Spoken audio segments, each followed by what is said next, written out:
Good morning, everybody. Oh, they changed the live setting. The page looks different now. Welcome to the Everyday with Meg show. I thought I would just give everyone a quick cameo of Toby. He's literally the king. All right. Today we are talking all about what is your comeback rate, and we're going to dig into a little bit about worthiness and feeling deserving when it comes to goal setting and your desires. And I feel like this is perfect timing because where I'm from, where I'm living, we just went into lockdown.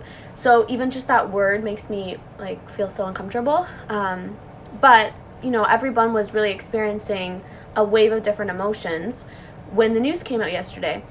And I thought I would share a little bit about what a comeback rate is and what I feel like that looks like and how I can help you acknowledge, process, be okay with the feelings that are coming up, but also still attached to good feeling emotions and inviting in joy and feeling good. And then we're going to attach that outcome to your goals and desires. The new year's coming. This is like the biggest time ever for setting goals. And I think a lot of us have these goals and ambitions, but we lose track of them, and part of that isn't just because we lost motivation or we're not productive or something in life came up. A lot of the times it's sometimes in our heads we don't feel like we are deserving enough to be that person or to receive those gifts of what our hard work and effort in the long haul toward those goals are, that when you do finally get there, you won't feel like you're deserving of them. And so that can really stop you in your tracks, sometimes without you even realizing. So I want to break down deserving and worthiness and attachment to goals and a couple things that you can do to start thinking about that when you are, looking ahead to what 2021 could bring you. So let's go back. What is your comeback rate? Yesterday we got the news, and I feel like I'm someone who's very mentally strong. I've put a lot of time and energy into being mentally strong. But I was feeling really heavy, and the news was difficult. It was difficult, and it was frustrating, and I had all these things. And, I went for a walk with Toby and walk to the lake because I know being outside makes me feel better. I had a workout, sweated out. I had a little bit of a cry, and then I had to let myself acknowledge those feelings. So I sat in a meditation for 10 minutes, and you can see how I'm just pulling tools out of my toolbox. I talk about this a lot with you guys. I have this toolbox, and I hope at this point you have a toolbox filled with all these things that you can do when something's not right, or you're out of alignment, or you're just not feeling good. So I'm pulling all these things out, and I had to remember that I couldn't just skip over those feelings. I couldn't just be like, oh well, comeback rate, or oh well, I'm feeling shitty, I'm feeling sad, let's just skip right ahead to feeling good. Let's skip right ahead to being motivated, I had to remind myself that it was okay to feel those things. And what's more important is that you do come back to feeling good. And the comeback rate is how quickly you can get there. So for me, I let myself feel those things, and what is interesting is that the sooner that you acknowledge that something's not right, the sooner that you can know within yourself that I'm not feeling good, something's not right, the sooner you can give yourself permission to process. And that might look like a walk, that might look like a workout, that might look like meditation or journaling or prayer or calling your therapist or calling a friend or just having a good cry. That could look like a lot of different things. The sooner that you give yourself permission to do any of those things, to process and release, the sooner that you can come back to connecting to your good feeling emotions. And so this is also very similar to a teaching from Gabby Bernstein called the Choose Again method. And for me, it's just so busy on my street right now, so it's distracting me. For me, I used to believe, a limiting belief was that if I let myself feel sad or angry, that I would feel like that for a long time. I don't know where I picked that up, but I was like, if I let myself feel sad, I'm going to feel sad for a week. If I let myself feel sad, then I'm never going to get anything done. Or if I let myself get angry, then I'm never going to get anything done. And that's just not true, because it's the quicker that you acknowledge that something's off and that you need to feel better, and you let yourself do that, the quicker you can get back to feeling good. Now, the trick here is to acknowledge that you can feel two things at once. And I've talked about this before as well, that both can be true. that even though this morning I'm feeling energized and motivated and focused and feel hopeful, it doesn't mean that those feelings from yesterday aren't gone completely. It just means that I've started to process them. They're not as fresh. I'm starting to acknowledge that and accept the present situation. I feel like when those emotions come up, we are really into resistance. I felt that when I went for the walk yesterday. I'm like, there's just so much resistance. Everything that we want to do, that we are desiring, celebrating Christmas, like there's just so much resistance and it's difficult. And so when I went for a walk later on that night, another walk with Toby, I recognized that, resistance is part of the journey. Resistance is part of the challenges, that we need to have resistance because that's how we grow and that's how we learn. But amidst the resistance, there can also be flow. That even though that we're experiencing a resistance, that there's barriers, that we can still find ways to invite in flow into our lives. Flow just simply meaning that we're feeling good and that things are moving in a positive direction, and that you can find flow in the things that you can control in your life. And so for me, that's been a lot of my health and wellness. That's been a lot of me making sure I move my body every day. That means that I'm using supplements that support my body so I can keep moving at a rate that I want to. It means that I'm meditating or journaling or I'm checking with friends, all those things. So I want you to think for yourself, what's your comeback rate and can you increase that? And it doesn't mean that all of a sudden you wake up and you're not feeling sad, but it means that you are acknowledging that you can feel two things at once, that you can still be acknowledging and processing a heaviness, but you can be open to receiving the good stuff that's there and be open to receiving and feeling joy. Because yesterday it was feeling real heavy. It was just, it was not good. It was not fun. So also go through your toolbox when those things happen. What can you do to process? And if you don't know, I want you to sit down and even journal. What are some things that you can do in those moments so that when it comes up, you already know I'm going to do X, Y, and Z and see if this helps. And generally, the more that you become knowledgeable about that, the quicker it is to come back. And so that's where I'm at a point now where I know, okay, I'm going to do these 5 things, or I'm going to do 3 of these 5 things, and I will feel better. Okay, moving on. Desire and goals. Think about, maybe you already have something in mind when it comes to 2021 or in the next 5 years, where what you're working towards, what's on the top of your mind that you want to get a focus on. Think about that type of person you have to be once you reach that goal. Do you feel like you are worthy of being that person? That can stop us in our tracks if we don't believe in that. So I want you to think about the difference between deserving, the word deserving, and the word, where is it on my notes?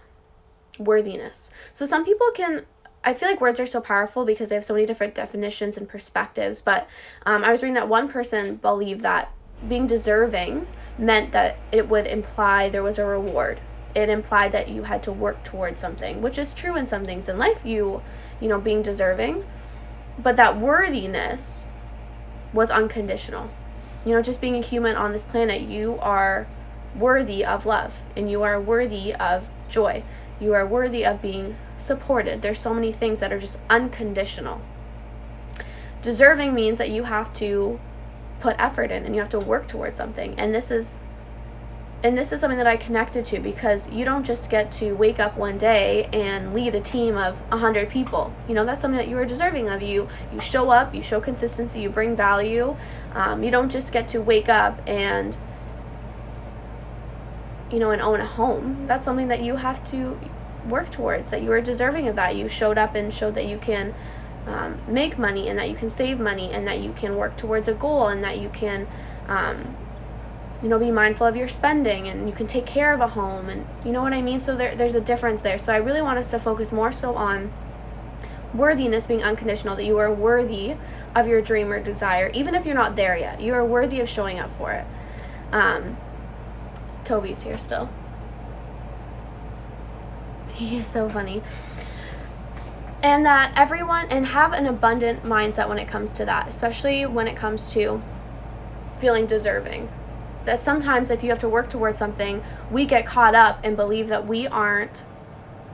that there's not enough to go around. We get caught up and believe that if I don't, grind it out, that this isn't going to be available to me. If I don't, stay up late and skip out and sacrifice on all the good things, that it won't be available to me. Or if I miss out on this opportunity, was my only opportunity. And that's just not true.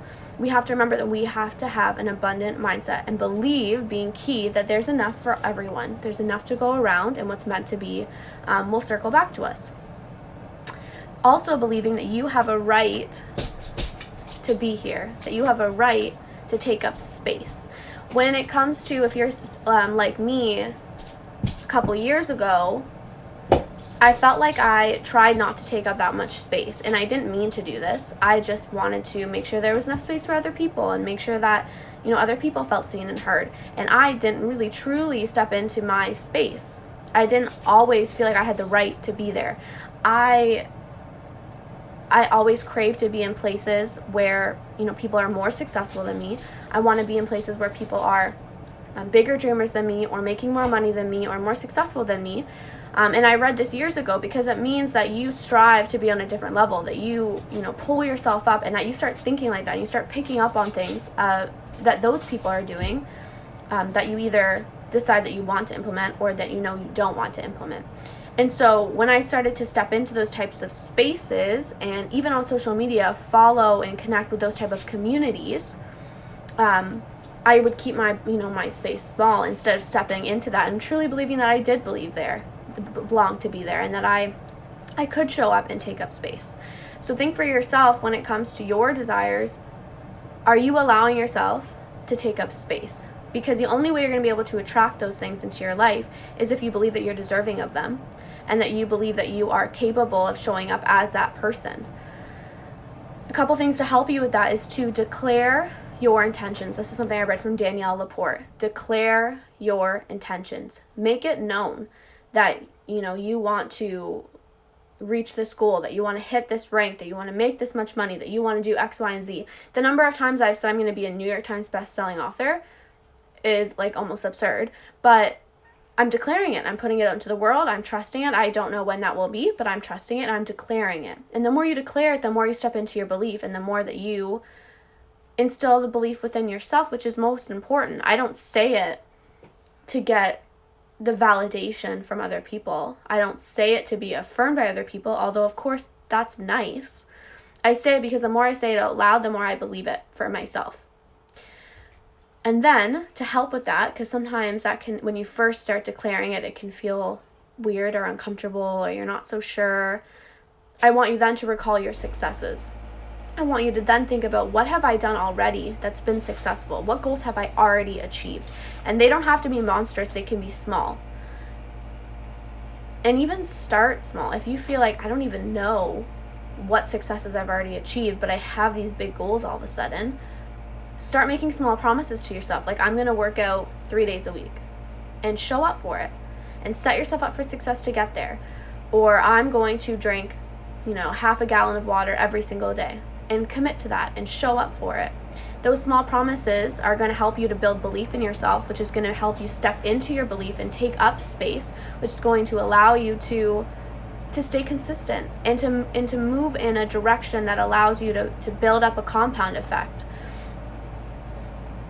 And then the last thing I want to leave us on is having the capacity to acknowledge your fears. And this circles back to feeling scared, or feeling discouraged, or upset, or emotional, and acknowledging those things and not suppressing them, acknowledging that they're there and they exist,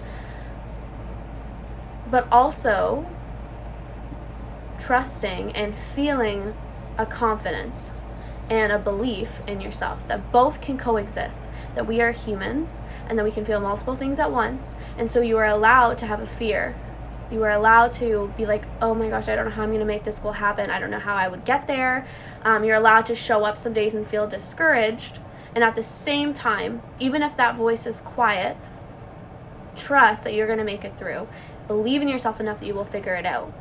And affirm yourself that you will get through it. You can have both voices. And your comeback rate is how quick that small voice can get loud. Your comeback rate is how quickly you can allow those fears not to rule your day or to rule your actions. So you can acknowledge they're there, but they don't make the decisions. That confident voice makes the decision. So I hope this makes sense, and I hope it allows you to kind of spark some thoughts for yourself where you might be getting yourself stuck. I wrote a blog post on the Infine Feather blog about 5 book recommendations to get your mindset right for 2021. So if you're feeling like a lot of these things you want to dig into deeper, many of the books on that list touch on this, and I want you to maybe do some of your own reading or listen to it and get your interest or get your inspiration from there as well, because I think that they will help you go deeper. Even acknowledging what your desires are so important, and even thinking about how you want to feel. And so I'll leave you with one more thing. I made a goal setting guide for you. It's totally free. It includes videos that I did about goal setting, just short, like little mini videos, a key book that you need to dig into, and a guided visualization meditation that I hope will support you in coming up with what 2021 will look like and doing it in a way that is realistic for you and makes you feel good. Because what's most important is that you do come back, and that you do come back to feeling good, because you're allowed to and you're worthy of that. So that's Everyday with Meg today. I'm going to go and get my workout done, go for a walk with Toby, and I'll see you guys soon.